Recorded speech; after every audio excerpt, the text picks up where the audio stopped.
다들 어떻게들 지내셨습니까?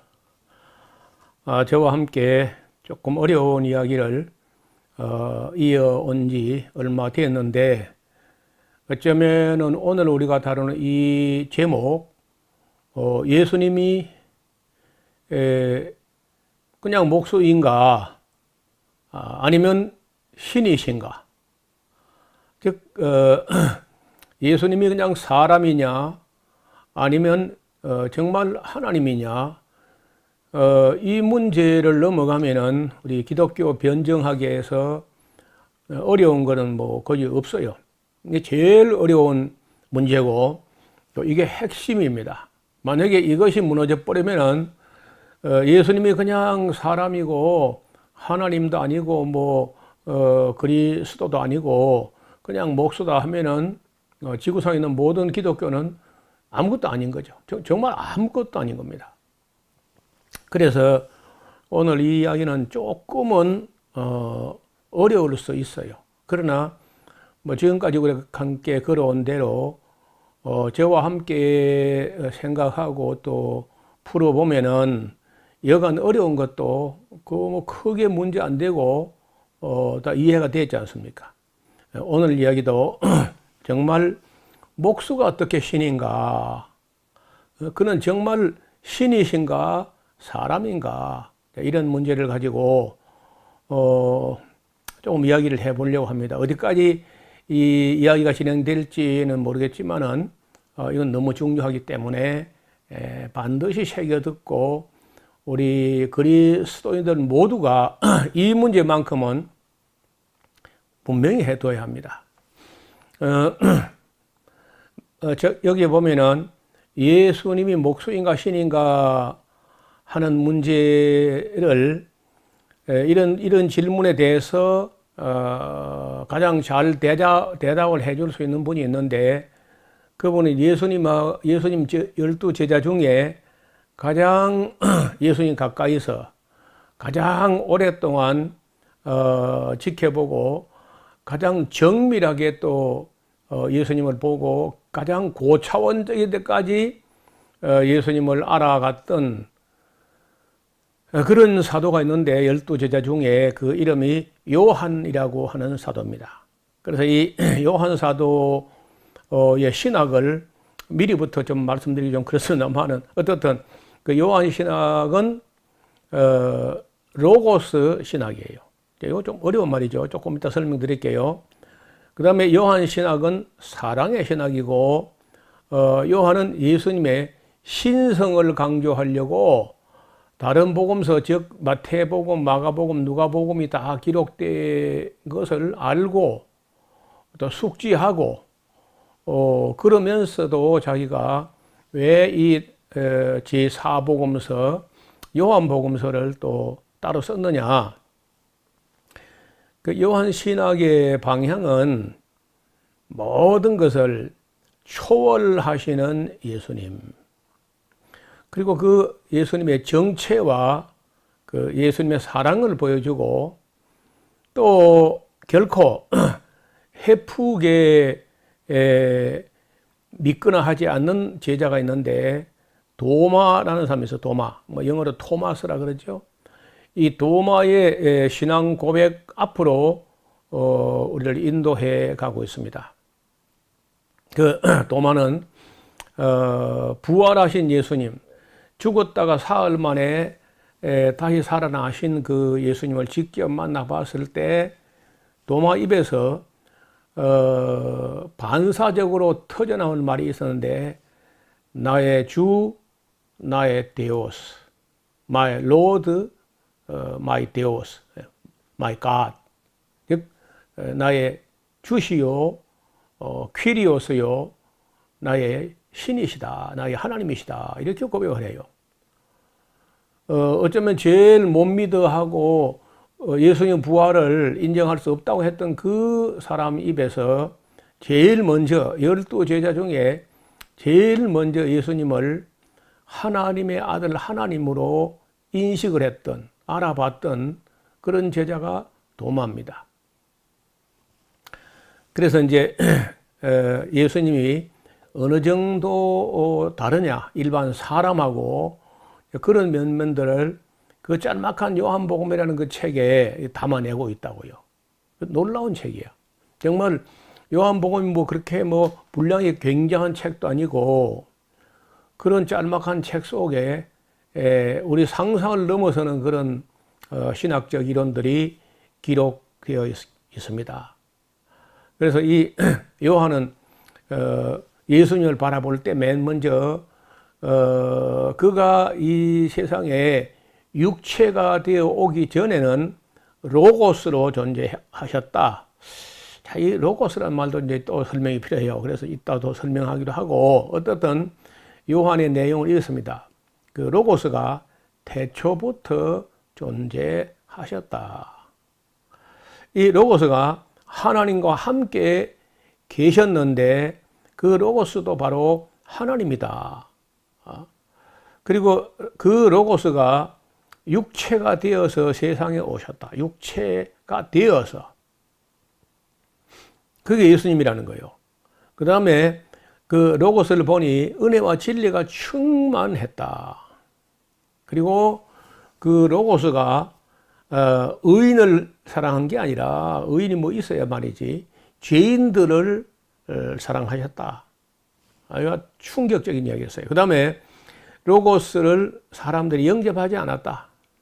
그리고 그 로고스가 세상 사람들의 손에 죽으셨다. 그런데 그 로고스의 피로서 사람들의 죄를 사하셨다. 그리고 그 로고스가 죽음의 권세를 이기고 부활하셨다. 그리고 로고스가 500여 명의 사람이 보는 가운데서 승천, 하늘로 올라가셨다. 그리고 그 로고스가 승천 후에 성령이 강림하셨고, 나중에 이제 요한 계시록까지 가서 보면 그 로고스는 이 세상 끝날에 다시 오실 것이다. 이런 온통 그 요한의 신학이 로고스 신학이라는 거예요. 그래서 그 요한복음을 볼 때는 정신 바짝 차리고 또 상당히 고차원적으로 하는 이 이야기를 이해하도록 정말 기도해야 돼요.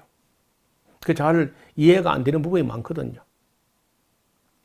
그럼 로고스인데 그 로고스가 무엇인가? 자, 영어 성경에서는 이 로고스라는 말을 the word라고 이렇게 번역을 했고, 우리 번역에서는 말씀. 그래도 깨어나지 않죠.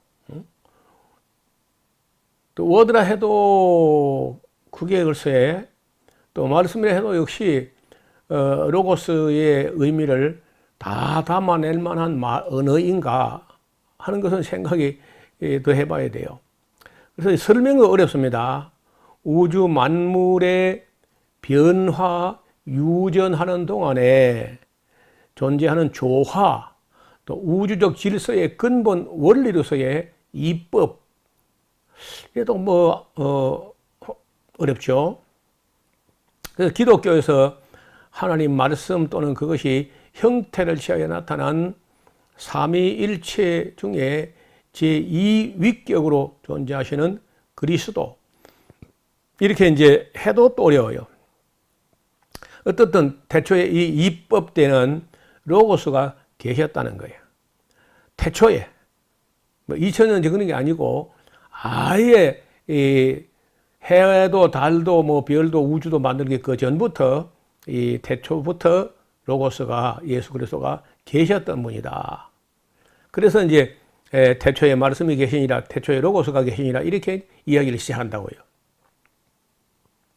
그런 면에서 보면은 사도 요한은 다른 12 제자들이 전혀 인식하지 못했고, 보지 못했고, 깨닫지 못했고, 그리고 이해하지 못했던 전혀 다른 관점에서 예수님 바라보고 그 요한복음을 기록합니다. 그래서 이 요한복음을 제대로 이해하기 전까지는 우리가 예수님을 알았다 할 수 없어요. 그 정도로 중요해요. 에고 에이미라는 말이 있는데, 헬라어로 하면은 나는 뭐뭐이다, 나는 뭐뭐이다, 이런 말인데요.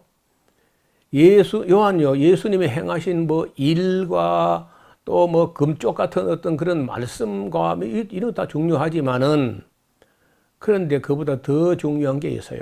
그게 뭐냐? 예수님의 정체에 대하여 새로운 인식을 강조합니다.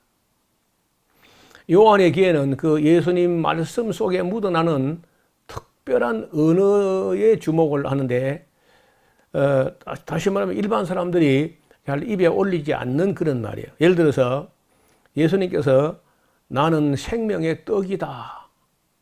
나는 이다. 에고 에이미. 나는 생명의 떡이다. 나는 세상의 빛이다.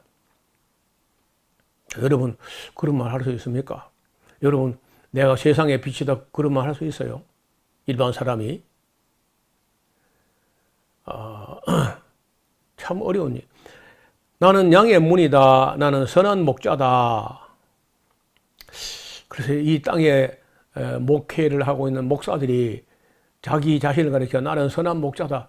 그럼 그렇게 할 수 있을까요? 그렇다고 나는 악한 목사다. 그것도 안 되겠고, 나는 싹군 목자다. 그것도 안 되겠고. 어쨌든 우리는요, 우리 자신을 두고 내가 이다 이렇게 선포하기 딱히 할 만한 게 없어요. 예수님께서 나는 부활이요 생명이다.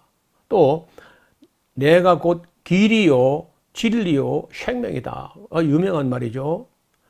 나는 참 포도나무다. 이렇게 가끔 이렇게 요한 귀에 걸려 들어오는 예수님의 어법, 어휘, 이런 것을 다른 사도들은 전혀 인식을 못했습니다. 그래서 요한은 말을 듣는 데 있어서 또 다른 귀를 갖고 있어요.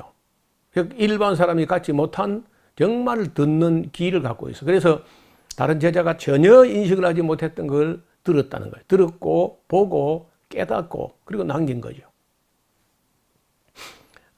우리는 할 거 하나 있죠. 나는 죄인이다. 그건데, 그 말이 돼. 나는 죄인이다. 그거는 말이 돼. 그 외에는 할 게 없어요.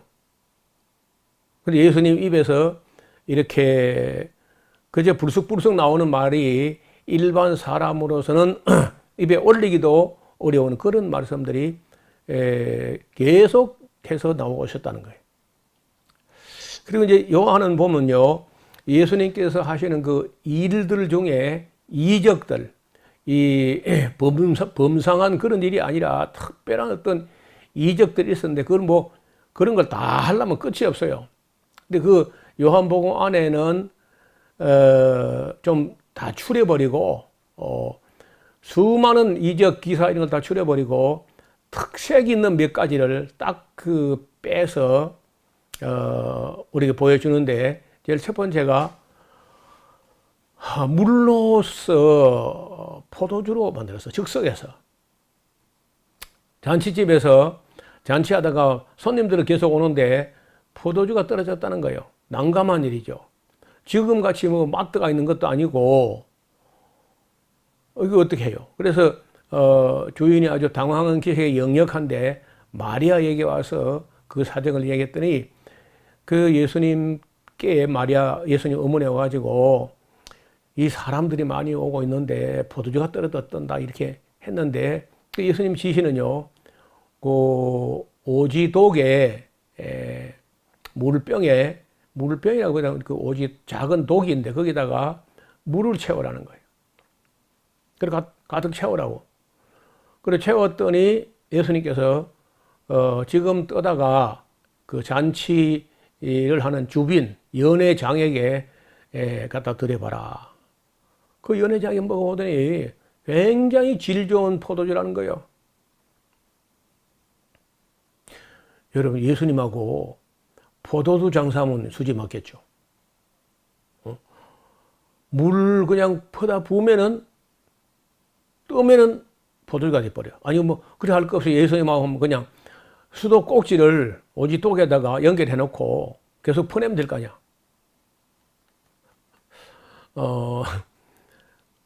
자, 이 사건을 우리가 보면서 이제 나중에 알게 된 건데, 이제 이것은요, 사물의 질을 초월한다.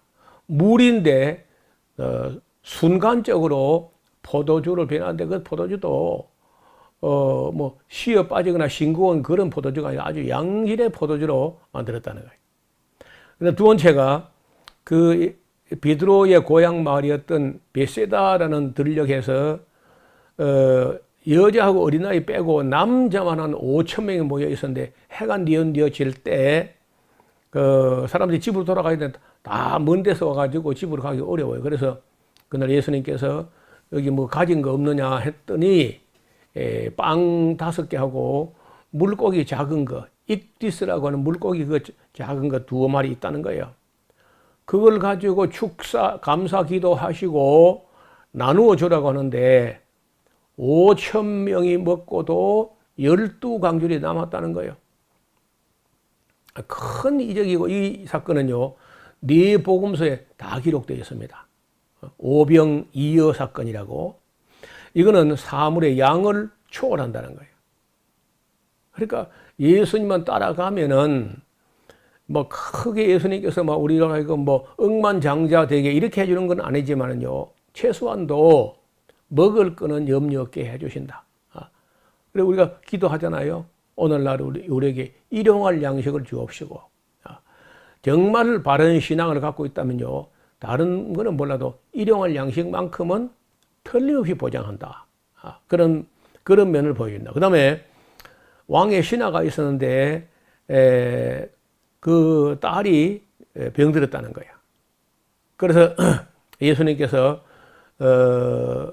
좀 거리가 좀 됐는데 그 집에 가서 고쳐준 게 아니고 원격으로 처리해가지고 그 고쳐줬어요. 공간을 초월해가지고 고쳐주신다는 거예요. 그 다음에 베데스다 목가에 환자가 중풍병자가 있었는데 38년 됐다는 거예요. 그런데 예수님께서 38년 된 병자를 즉석에서 고쳐가지고 자기가 누워있던 그 침대를 어깨에 떠들며 메고 집으로 가버리게 했어요. 오래돼 38년 된 병자인데 오늘 병원에 가면 어떻게 해요? 조기에 발견하면 나을 수 있습니다. 초기에 발견하면 가능합니다. 이렇게 하는데 예수님은 초기, 말기 뭐 이런 상관이 없어 시간을 초월해요.